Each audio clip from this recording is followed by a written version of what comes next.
देश की अर्थव्यवस्था को नई ऊंचाइयों पर ले जाने वाले ऐतिहासिक कदम।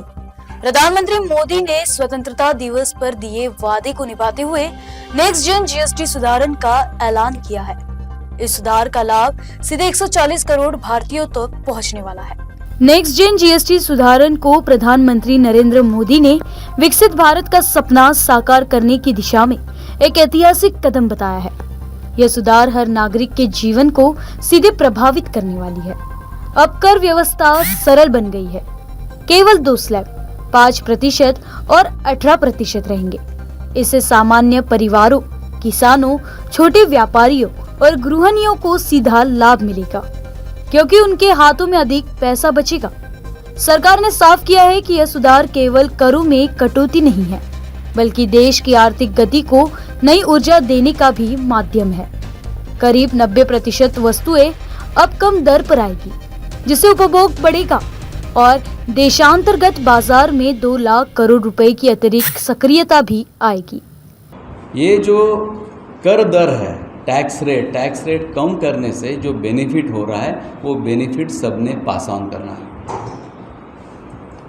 यहाँ अपेक्षित यही है, 22 सितंबर के बाद सस्ताई होगी, रेट ऑफ टैक्स कम होगा, तो स्वाभाविक रूप से जो चीज़ें, वस्तुएं जो प्राइस सेंसिटिव है, कि जिसमें टैक्स रेट सेंसिटिव गुड्स है, वो ज़रूर सस्ते होंगे।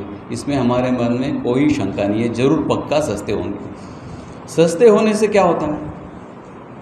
जब कोई चीज़ का दाम कम होता है, तब स्वाभाविक दृष्टया लोग उसको ज़्यादा लेना चालू करते हैं, ज़्यादा खरीदारी होगी। और मराठी में इसको कहते हैं की त्योहारों के समय ना, सणासुदीच्या काळात ज्या वस्तूंच्या किमती कमी होतात, त्या वस्तूंची अपेक्षा वाढते, त्यांची डिमांड वाढते। जो डिमांड सप्लाई गैप जो है, डिमांड सप्लाई गैप जिन जिन चीज़ों की पॉजिटिव है, प्राइस सेंसिटिव गुड्स की, उसको ज़रूर हिट करेगा। और आप एक चीज़ों की तरफ ध्यान दो, हमारे देश के आजू बाजू के सभी पड़ोसी राज्यों में, पड़ोसी देशों में एक लेवल ऑफ अनसर्टनिटी है, टर्मोइल है। सिर्फ अपना ही देश है कि जो शांत चित्त से एक तरह बराबर काम करते चल रहा है। ग्लोबल लेवल पे टर्बुलेंस है, लेकिन वो टर्बुलेंस का असर अपने देश में कम से कम होना चाहिए। उस दृष्टि से हमारी ये इकोनॉमिक नीड्स है कि जो अर्थव्यवस्था की ज़रूरतें है, वो ज़रूरतों की दृष्टि से हम एक एक कदम आगे डालते जा रहे हैं। जब जीएसटी कायदा 2017 में लागू किया गया, तो उस वक्त का कायदा और आज का कायदा, इसमें जो जो चीज़ें हमारे को बताई गई, हमारे पक्ष के तरफ से हमारी जनताओं ने, हमारे व्यापारियों ने, हमारे कारखानदारों ने बताया कि इसमें ये चीज़ें उनको तकलीफ़ जा रही है, तो वो तकलीफ़ों का समाधान निकालना ये सरकार का काम है। जीएसटी काउंसिल के माध्यम से सरकार उस पर संवेदनशील है, और वो संवेदनशीलता के कारण ये टैक्स रेट में कम भी आई है। वो कमी जो आई है, उसका बेनिफिट ज़रूर होगा, निश्चित रूप से इसका बेनिफिट होगा। और अपनी जो अर्थव्यवस्था है, वो अर्थव्यवस्था का साइज़ भी बढ़ेगा। सिर्फ अर्थव्यवस्था का साइज़ बढ़ाना ये उद्देश्य नहीं है, ग्रोथ रेट बढ़ाना। ग्रोथ रेट बढ़े तो ग्रोथ रेट बढ़ने के कारण सबसे ज़्यादा एम्प्लॉयमेंट बढ़ेगी। एम्प्लॉयमेंट बढ़े तो अपने जो युवा हैं, युवा को सबसे ज़्यादा रोज़गार मिलेगा। जो मेजर डिसीजंस हैं, वो सभी कॉन्सेंसस से लिए जा रहे हैं। जीएसटी काउंसिल में जहाँ पे राज्यों के प्रतिनिधि है, तो राज्यों के प्रतिनिधियों के द्वारा यह लाया गया प्रस्ताव है। तो ये प्रतिनिधियों ने सब चर्चा करके यूनानिमसली ये डिसीजन हुआ है कि टैक्स रेट में कम होगी, और ये tax rate would be introduced, would be lowered for the benefit of society at large. हमारे समीर जी ने सब इसका कवर किया हुआ है। आपके कुछ प्रश्न होंगे तो प्रश्न जरूर लेंगे।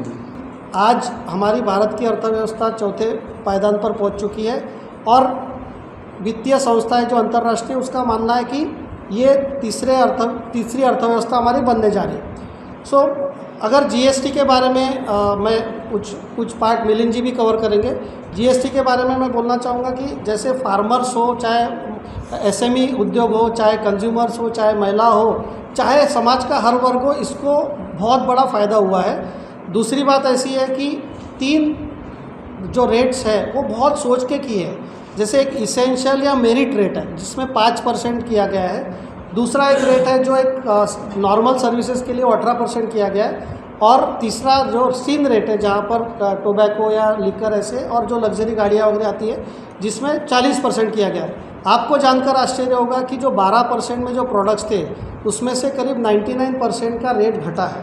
जो 28% के जो प्रोडक्ट है उसमें से करीब 90% का रेट घटा है। तो अभूतपूर्व जीएसटी रिफॉर्म्स जो देश में हमारे हुए हैं, इसके कारण आज जो स्टेट में भी फ़ायदा होने वाला है, जैसे महाराष्ट्र में, विदर्भ में ग्रोथ हो रही है, तो यहाँ इन्वेस्टमेंट ज़्यादा होगा। मैं मानता हूँ हमारे माननीय देवेंद्र जी के नेतृत्व में और नितिन जी के नेतृत्व में काफ़ी बड़ा इन्वेस्टमेंट विदर्भ में हो रहा है। लेकिन ये जीएसटी रिफॉर्म्स के बाद कंपनीज और आएगी और इसके कारण डिमांड और बढ़ने वाली है, तो इसके कारण यहाँ पर डेवलपमेंट होगा तो इन्वेस्टमेंट भी होने वाली है।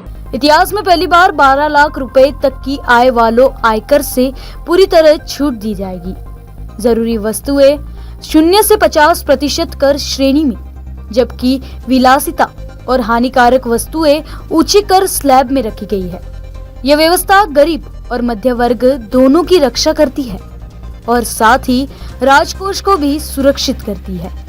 यह कदम एक रात में नहीं बल्कि वर्षों की दूरदर्शी आर्थिक नीतियों और करदाताओं की संख्या दोगुनी करने के सतत प्रयासों का परिणाम है।